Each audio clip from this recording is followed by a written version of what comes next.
Mes amis, bien le bonsoir. Restez avec moi, je vais vous raconter une histoire particulièrement rageante.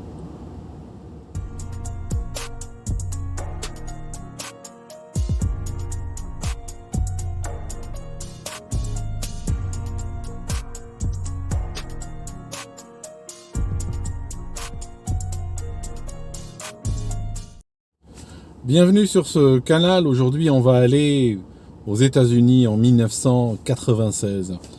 On a une gamine qui est en train de trender dans les médias. Il n'y a pas de médias sociaux à l'époque, mais les médias traditionnels, je parle de radio, de télévision et de journaux, sont en train de parler d'une gamine qui s'appelle Jessica Dubroff. Cette gamine, avec son papa, s'apprête à faire le tour des États-Unis, partir de la côte ouest, aller jusqu'à la côte est et revenir en pilotant un avion. Elle a 7 ans et elle se propose de devenir la plus jeune pilote de l'histoire à avoir fait le tour des États-Unis. Cette gamine fait partie d'un foyer un petit peu particulier, mais ça, ce n'est pas une information qui va filtrer dans les médias.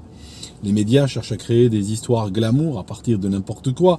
On pourrait littéralement envoyer un journaliste, un cadreur et un preneur de sang dans une décharge publique et il pourrait sortir une histoire à faire rêver et beaucoup de gens voudraient payer des 1000 et des cents pour aller visiter cette décharge. Le père est une sorte de disséminateur. Monsieur Lloyd Dubroff a déjà parcouru les États-Unis dans tous les sens en laissant ses gènes un peu partout sous forme de famille qu'il formait et puis qu'il abandonnait. La dernière famille dans laquelle est née Jessica, c'est la dernière qu'il a fondée à l'âge de 50 ans avec une femme qui habitait dans un squat, qui se disait guérisseuse et avec laquelle il va très rapidement enchaîner les enfants. Il va en faire 3. Jessica est née dans une baignoire à la maison parce que sa maman, guérisseuse de son état, ne croyait pas en la médecine moderne, donc elle voulait faire les choses à l'ancienne, mais elle voulait faire un peu trop de choses à l'ancienne, c'est-à-dire que lorsque Jessica grandit, elle ne sera jamais scolarisée. Elle ne sera pas scolarisée à l'école publique, mais elle ne sera pas non plus scolarisée à la maison. La maman pense que on peut juste laisser les enfants comme ça errer comme ils veulent et puis ils apprendront plein de choses sur le tas. C'est dans ce foyer à intégration psychosociale déficiente que Jessica va grandir avec un père qui a déjà fait faillite. Il y a des créanciers qui l'ont envoyé au tribunal à de nombreuses reprises. La maman a fait faillite elle aussi depuis tellement longtemps que il n'y a plus de créanciers qui lui courent après. Ils ont déjà perdu tout espoir de revoir leur argent. Monsieur Dubroff, en 1995, va connaître un revers de fortune. Soudainement, il va trouver un travail, il va commencer à gagner un peu d'argent.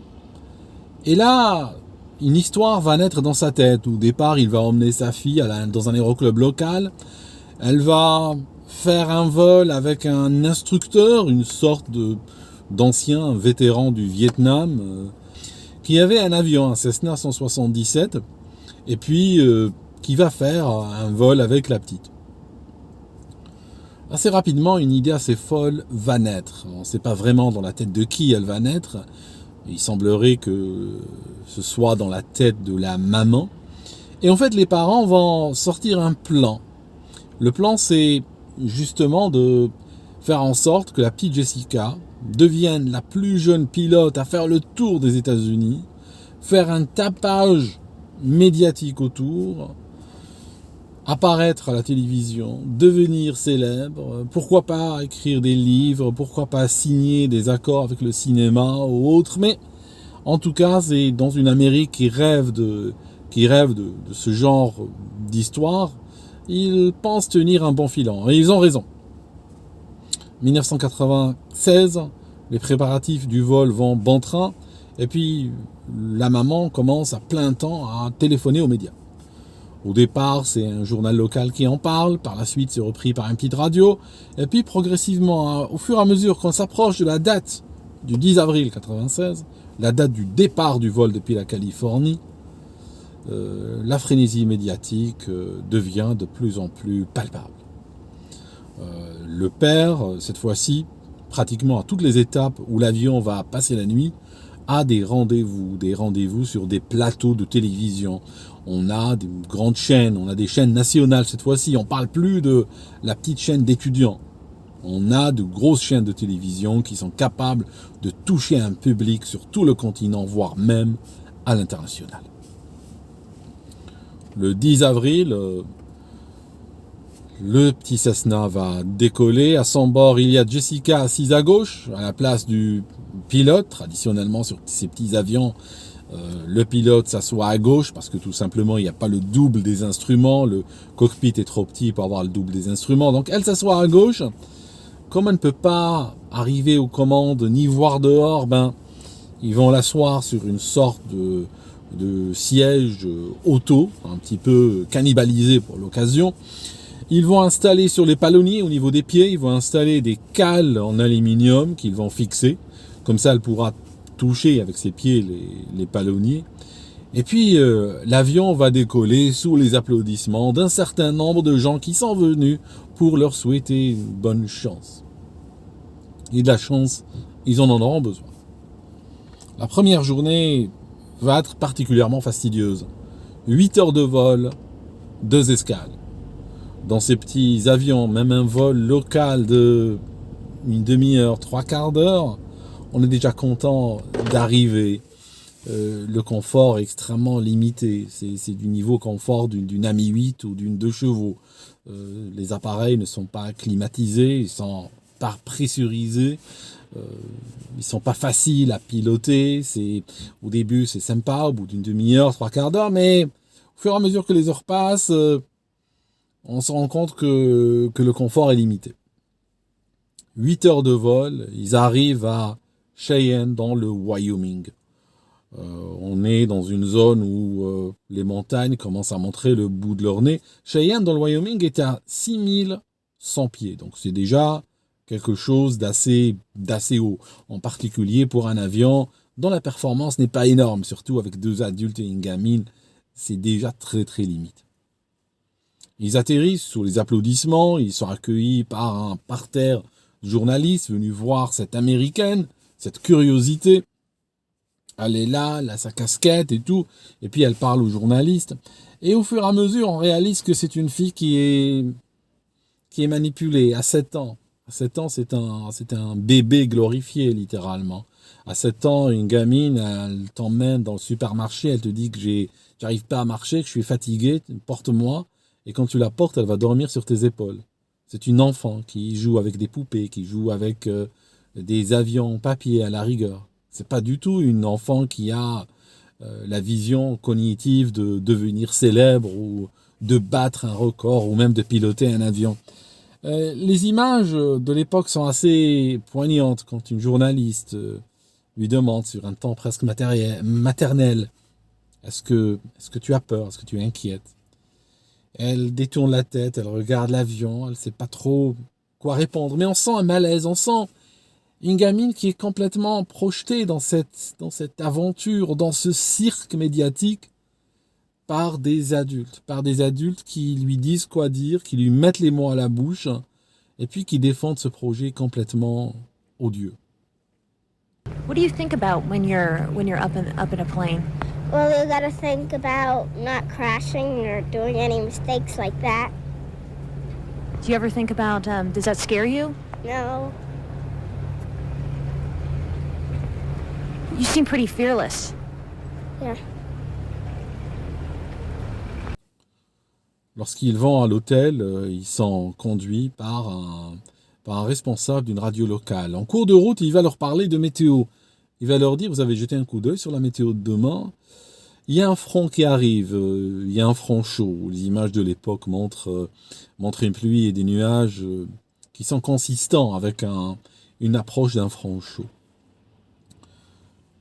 L'instructeur va dire, oui, je je sais, j'ai réalisé, il y a un instructeur, donc l'ancien du Vietnam, qui est du voyage, il est assis à droite à côté de la gamine, et le père est assis derrière dans l'avion, juste pour préciser. Mais en tout cas, dans la voiture du journaliste, ils vont discuter de la météo. L'instructeur va dire, je sais, j'ai réalisé qu'il y a un problème avec la météo demain, ça s'annonce assez mal, mais ce qu'on va faire, on va essayer de partir vers 6h15 au plus tard, il faut qu'on décolle, comme ça on laissera l'orage derrière nous, parce que l'orage arrive depuis l'ouest et il défile vers l'est. Donc s'ils partent avant que l'orage n'arrive, ils ont une chance d'être en cours de route, et puis l'orage sera derrière eux. Ils parlent aussi de fatigue, ils sont épuisés, ils ont très mal dormi. Ils vont encore mal dormir la nuit qui va venir. À 3h30 du matin, ils sont déjà éveillés parce qu'il y a une interview pour la télévision. Comme ces interviews sont pour des chaînes de télévision placées sur la côte Est, il y a un décalage horaire. Il faut se réveiller extrêmement tôt pour pouvoir enregistrer ou passer en live. Quand ils arrivent à l'aéroport, il est déjà passé 7h du matin. Donc les 6h15, ils ne vont pas pouvoir les tenir. L'instructeur va téléphoner au service météo. Il va leur demander un briefing. Le météorologue n'est pas très optimiste. Il lui dit, regardez, il y a une ligne, il y a littéralement un mur de nuages et de cellules orageuses extrêmement denses qui forment littéralement une ligne nord-sud qui est en train de défiler, qui est déjà arrivé sur la ville, qui est déjà arrivé sur l'aéroport. Il n'y a pas d'ouverture dedans, et en plus, il n'y a pas vraiment d'optimisme pour le futur. Ça veut dire que cette situation pourrait potentiellement s'éterniser pendant plusieurs jours. Ils arrivent à l'aéroport quand même, sous une pluie battante, et puis ils commencent à faire leurs préparatifs pour partir. Sur ce, il y a un avion qui décolle, un avion bimoteur, turbopropulseur, qui décolle, et puis le pilote va faire état de cisaillement de vent. Il va dire au contrôleur aérien, on a eu du mal durant la montée, on avait du mal à garder notre vitesse, il y a un cisaillement de vent très fort, des turbulences assez sévères, et puis il y a aussi du givrage qui s'annonce. Ces informations sont passées au pilote, donc à l'instructeur, mais il n'est pas possible de s'arrêter, tout simplement parce que pour cette équipée, il y a des rendez-vous journalistiques. Ça veut dire qu'à chaque étape, il y a des lives qui sont prévus, il y a des apparitions en plateau qui sont prévues, et malheureusement, s'ils n'arrivent pas à l'heure, ceci risque de tomber à l'eau, notre news peut remplacer cette histoire, et puis peut-être qu'ils tomberont dans l'oubli, dans l'indifférence et l'anonymat. Donc il faut absolument partir. Sur ce, un avion de ligne, un Beechcraft 1900D, le pilote entend les rapports météo et décide de ne pas partir, décide d'annuler son départ et de le retarder pour beaucoup plus tard. Le contrôleur aérien à Cheyenne, à l'aéroport, est extrêmement surpris quand s'annonce à la fréquence l'instructeur depuis ce petit appareil et il dit voilà, je vous appelle pour activer le plan de vol à vue, plan de vol VFR, pour que nous puissions partir. Le contrôleur aérien va lui dire est-ce que vous avez écouté Lattice Echo? Il faut savoir une chose, que dans un aéroport, le plus souvent, avant de parler au contrôleur la première fois, ce qu'il faut faire, c'est écouter Lattice. C'est un enregistrement des conditions météo, et puis il en sort régulièrement, et chacun a une lettre. Donc comme ça, quand on contacte le contrôleur, on lui dit « Voilà, je suis avec vous avec Lattice Echo », par exemple. Dans ce cas-là, le contrôleur sait qu'on a écouté le dernier. Si par exemple, on lui dit « On a Lattice précédent », par exemple, on lui dit « On a Lattice Delta », il va dire non, vous êtes en retard sur la météo, écoutez Lattice Echo. Donc c'est pour ça que chaque Lattice a une lettre. Le contrôleur va dire à l'instructeur, est-ce que vous avez déjà écouté Lattice Echo? Il va dire non, j'ai pas écouté. C'est déjà quelque chose, une étourderie assez étonnante. Il dit écoutez-les, contactez-moi après. Le contrôleur, l'instructeur demande la fréquence. Elle lui est communiquée. Il tente de rentrer sur la fréquence, mais sa radio, qui était, semble-t-il, très rudimentaire, n'arrivait pas à capter la fréquence de Lattice. Il revient sur la fréquence du contrôleur, il va lui dire Pardon, j'arrive pas à écouter la tisse, est-ce que vous pouvez me dire ce qu'il y a dedans? Le contrôleur va lui annoncer la couleur. Il va lui dire, il y a un vent de 20 nœuds avec des rafales à 30. Ça veut dire qu'il y a des rafales qui sont vers les 50 km/h. C'est des rafales qui sont assez fortes pour déstabiliser un avion pareil. En plus, les cellules orageuses étant la verticale du terrain, il y avait des éclairs très violents, de la pluie très lourde qui tombait mélangée à de la neige fondante, et plus le cisaillement de vent et tout. Ça donnait un environnement, même pour un Airbus ou un Boeing, c'est un environnement qui est quand même assez inquiétant. L'instructeur exige de partir. Le contrôleur, qui veut l'arrêter, mais ce n'est pas dans ses prérogatives, ne peut pas lui dire, écoutez, vous êtes des malades, rentrez chez vous. Il n'a pas l'autorité d'arrêter un avion, mais il peut jouer avec les cartes qu'il a. Sur ces cartes, il a la carte de la visibilité. Quelques instants plus tard, il va leur dire, hey les gars, je suis désolé, mais la visibilité n'est plus, on n'a plus une visibilité VFR. Pour partir en VFR, en condition de vol à vue, il faut une certaine visibilité. Le contrôleur avait constaté que la visibilité prédominante autour du terrain était tombée en dessous de cette visibilité. Donc il va leur dire, je suis désolé, on n'a pas la visi pour un départ VFR. L'instructeur va répondre à la radio du tac au tac, il dit, ok, je veux partir en IFR spécial. Il demande un IFR spécial. Le contrôleur va lui répondre en lui disant, je ne suis pas familier avec l'IFR spécial. Ça veut dire que je n'ai pas la moindre idée de quoi vous parlez. Et en fait, effectivement, l'IFR spécial, ça n'existe pas. Mais le contrôleur n'aide pas le pilote. Il ne cherche pas à lui faciliter la tâche. Le pilote réfléchit, puis il réalise que, oui, qu'il s'est gouré, qu'en fait, il voulait dire VFR spécial. Il y a des conditions, quand on est en dessous des minima VFR, on peut toujours appliquer pour un VFR spécial. Dans ce cas-là, l'instructeur va dire, ok, je pars en VFR spécial. Le contrôleur ne peut rien faire, il lui donne l'autorisation de mettre en route, il met en route, veut rouler, met les gaz, l'avion ne bouge pas. Et là, il réalise qu'ils ont oublié les cales sous l'avion. Ils arrêtent le moteur. Et puis, il descend, retire les cales sous une pluie battante, remonte dans l'avion, et puis redémarre le moteur et se met à rouler vers la piste 30. Cet instructeur n'était pas à son premier oubli. C'est quelqu'un qui, visiblement, dans sa vie de pilote, n'a jamais connu quelque chose qu'on appelle une checklist. Il avait déjà précédemment été vu démarrant avec une attache sur la roue avant. Il y a une sorte de U en métal qu'on met sur les roues des Cessna qui permet de diriger le Cessna quand on le pousse. Par exemple, quand on veut le faire rentrer dans un hangar ou qu'on le tire du hangar, on le chope généralement par l'hélice. Et puis, il faut avoir cet instrument en métal qui permet de... C'est un implément en métal, c'est pas vraiment un instrument, qui permet de faire tourner la roue avant, la roulette de nez, pour pouvoir diriger l'avion. Il l'avait oublié. Alors que c'est quelque chose qu'on vérifie. Parmi les premières choses qu'on vérifie quand on fait une checklist, une pré-vol, c'est vérifier s'il n'y a pas ce genre de choses, ou s'il n'y a pas des caches sur les pitot ou sur les sondes ou autre. Cet instructeur a déjà été vu décollant en oubliant une porte ouverte. Il avait fait ça avec des journalistes. Il n'a jamais craché ou n'a jamais eu d'incident ayant justifié une enquête du NTSB, mais c'était quelqu'un qui volait un petit peu en marge du hors-jeu.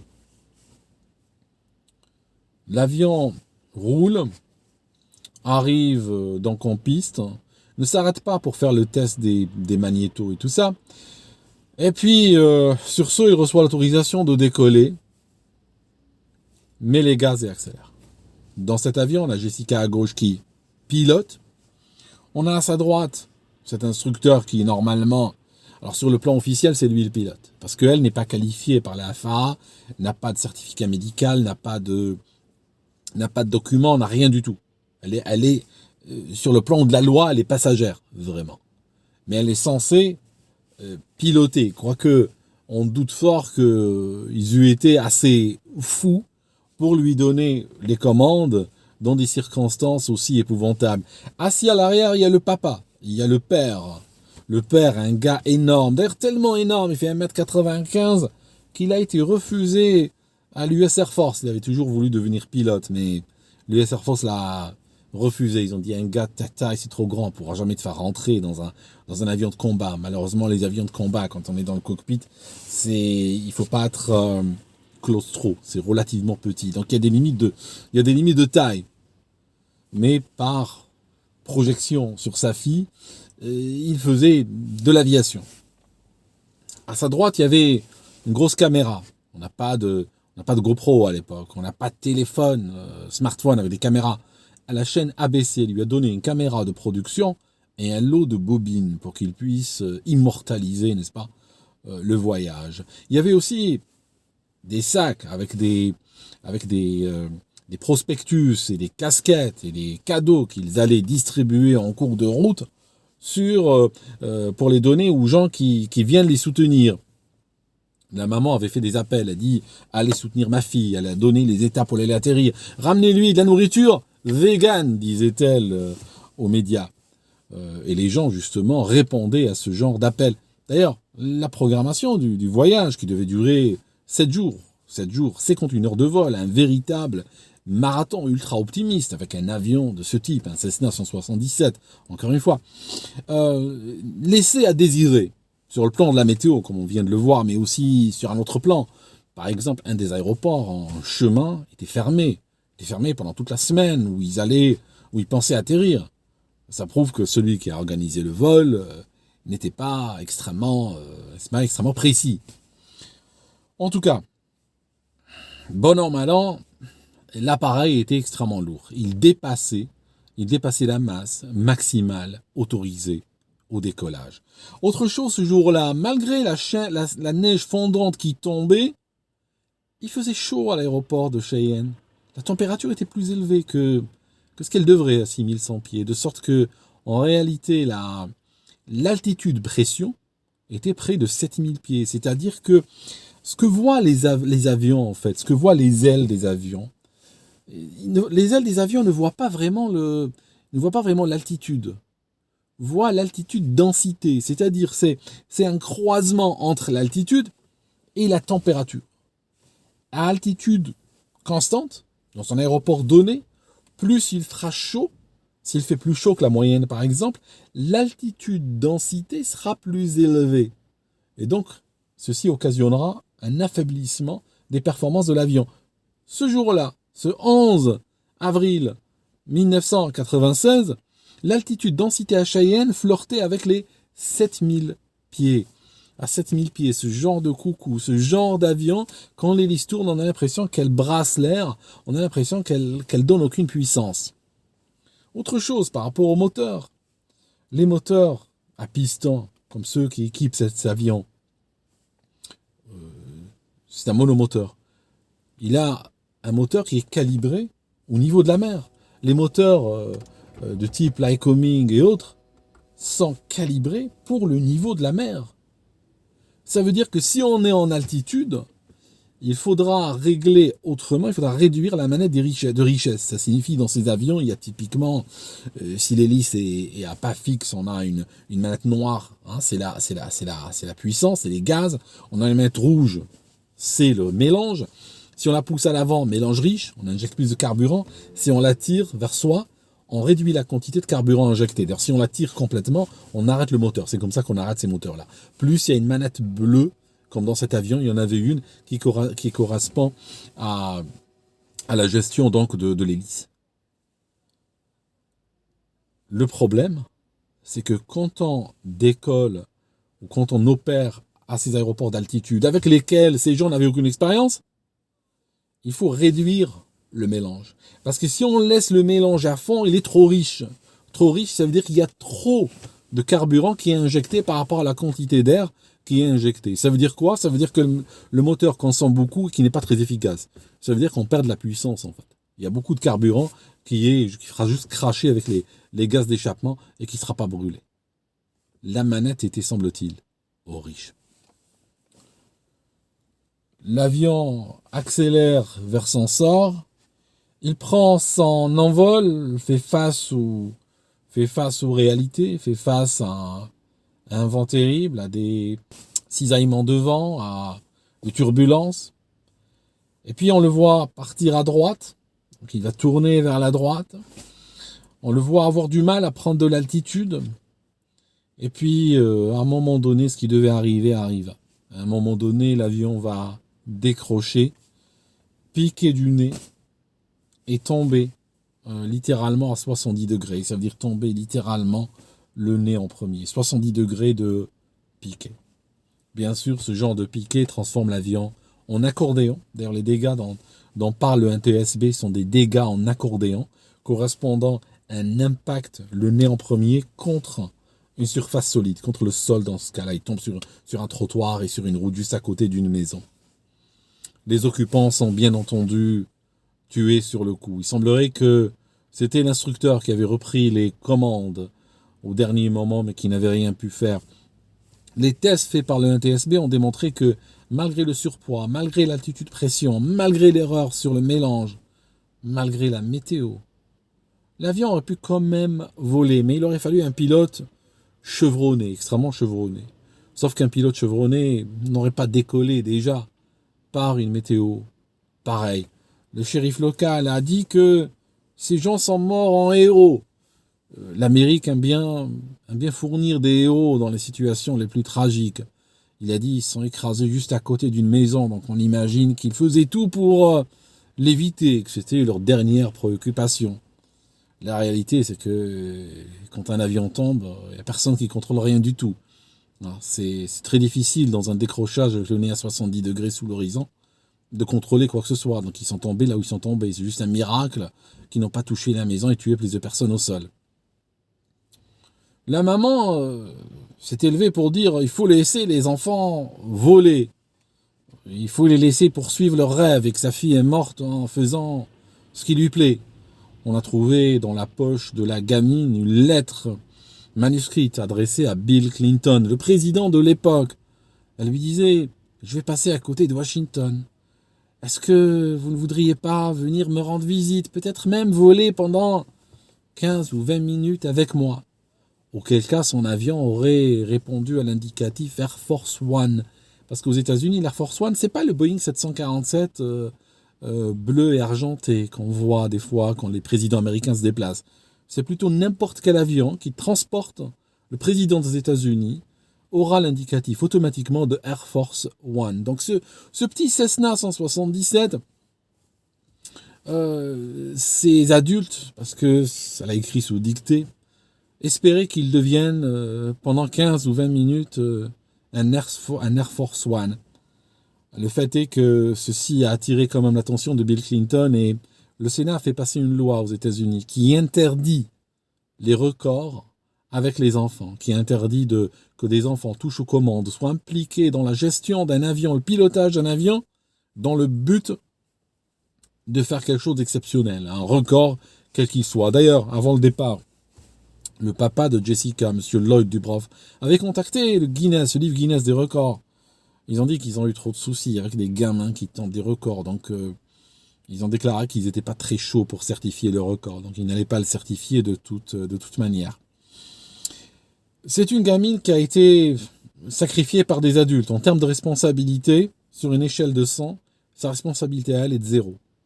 C'est une gamine qui a été prise par ses parents, impliquée dans ce système, dans ce cirque, où elle allait laisser la vie. Voilà. Elle semblait terrorisée par cet avion, elle semblait inquiète, mais elle voulait juste faire plaisir à ses parents. Si on veut ouvrir l'appétit d'un enfant pour l'aviation, on peut l'emmener dans un musée, on peut lui offrir un avion téléguidé, on peut l'emmener à la rigueur dans un simulateur, on peut à la rigueur l'emmener dans un aéroclub pour qu'il puisse faire un baptême de l'air, mais ça s'arrête là. Il faut aligner les activités avec l'âge. Une gamine de 7 ans n'a aucune idée de ce que c'est battre un record et faire le tour et parler à Bill Clinton. Elle ne savait même pas que Bill Clinton était le président. À 7 ans, beaucoup d'enfants ne savent même pas qu'il est le président de leur pays ou comment est organisé leur pays. C'est des bébés glorifiés, quoi. Ils sont pas du tout dans cette... Le seul happy end dans cette histoire, la seule bonne nouvelle, on peut dire, c'est que la maman de Jessica a reçu une assurance vie que le papa a eu le réflexe de signer. avant de partir. Elle a reçu 1,5 million de dollars. Il y eut une bataille juridique avec une autre femme de Monsieur Lloyd qui voulait sa part. Et puis finalement, le juge, des années plus tard, en 97, a donné raison à la maman de Jessica. Elle a dit, c'est elle qui doit garder tout l'argent. Merci mes amis d'avoir suivi cette vidéo et on se voit dans une autre.